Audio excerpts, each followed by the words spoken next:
A very good evening. Well, it's Tanveer Md Masood once again, and I'll be continuing my discussion on conjunction.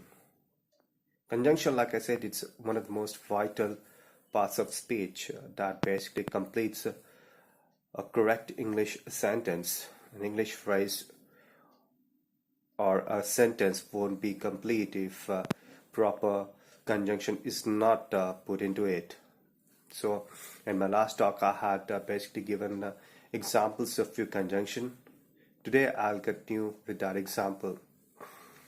Today, I'll talk about another conjunction, that is because. Because it's basically properly pronunciated out here in the subcontinents, but the correct pronunciation is because. Because basically is used in scenarios when we are trying to explain something which is not explained properly. When we try to give proper clearance, proper clarification of some happening, we basically use the conjunction because. Say for example, Tom could not come to school because he was unwell. The reason why Tom was absent from school was the fact that he was not well, and that's why he didn't come to school. Therefore, we are using the word or the conjunction because to explain this scenario. Take another example of the same conjunction because. The team could not fare well in the match because of heart conditions. The reason why the team failed to do well in the match was the fact that the conditions were not quite suitable or were not quite conducive for playing. That's why the team could not do well. So here also we are using the word or conjunction because. So we are trying to explain something, we're trying to clarify or give clarification of some happening, and that has to be done with the help of this conjunction because. Let us take another conjunction, that is despite.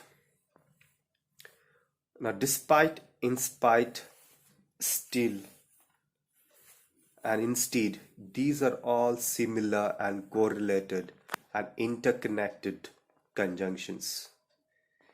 These conjunctions are basically very much correlated with each other. In spite and despite, they are pretty much similar conjunctions. And at the same time, we have got instead. Instead, instead, instead is another conjunction that implies the same meaning.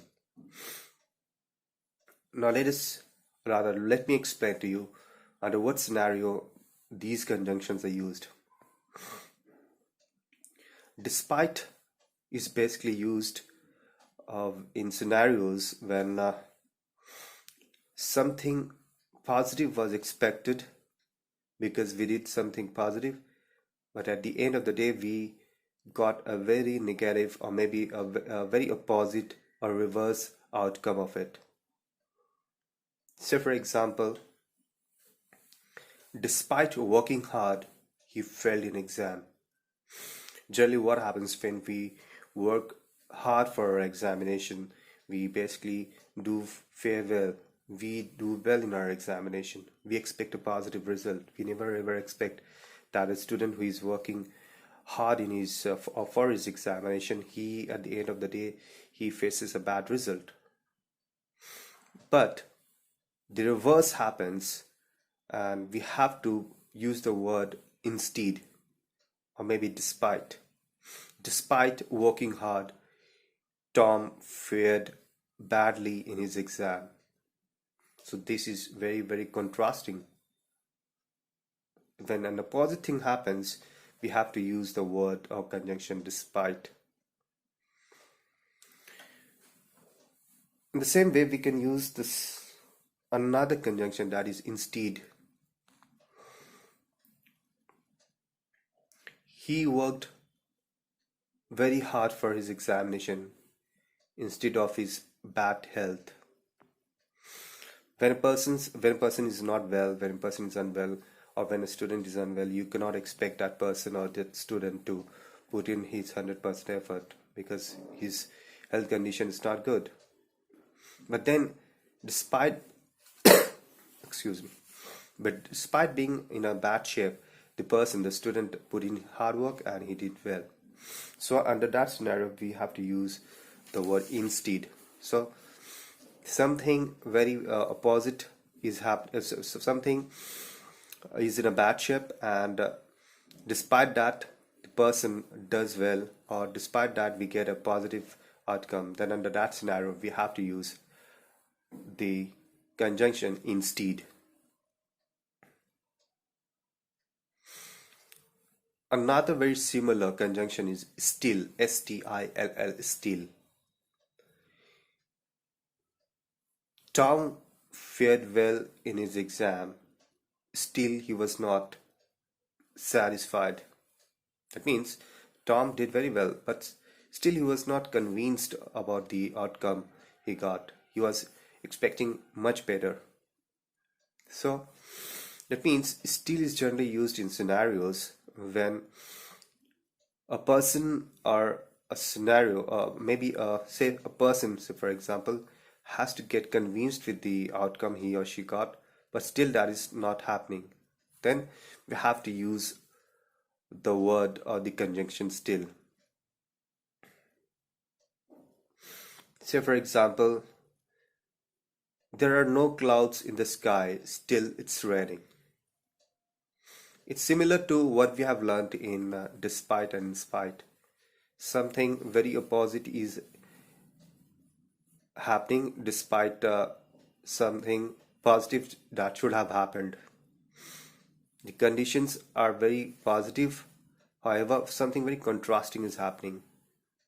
So we have to use the conjunction still, S-T-I-L-L. Apart from this, we have got another conjunction that we popularly use whenever we speak or whenever we write any English phrase or sentence, that is but, B-U-T, but. But is generally used in scenarios or situation when we try to explain something, or when there is an obstacle to the happening of any event. Under that scenario, we basically use the conjunction but. So for example, Tom and Jerry were good friends, but they parted their ways. That means Tom and Jerry were good friends. However, they didn't remain good friends forever. They had to part their ways. That means they got separated. So under that scenario, we'll have to use the conjunction but. That means something has to be something very positive was happening. However, that positive thing was not happening throughout, or didn't happen throughout. At the end of the day, there was some obstacle or hindrance to it. So we have to use the conjunction but, B-U-T. I've already explained if and then.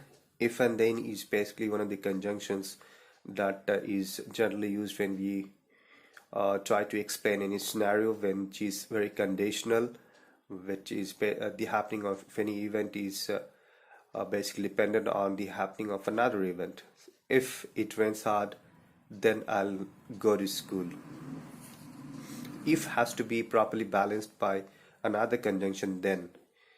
If he works hard, then he's going to pass his exam. If he runs fast, he's going to win the match of it. Or if he runs hard, then he's going to win the race. So the happening of one event is basically dependent on the happening of another event. If and then, like I said, has to be properly balanced. When we are using the word or conjunction if, we'll have to ensure that we are also using the conjunction then in the other part of the sentence. The first part of the sentence has to be if the other part of the same sentence has to be completed by another conjunction, that is then. That's all for today, and that's all for conjunction studies and conjunction exercises. Hope you enjoyed and found my discussion very interesting and fruitful. Please do listen and make sure that you basically go through all my talks on conjunction and grammar exercises. Thank you.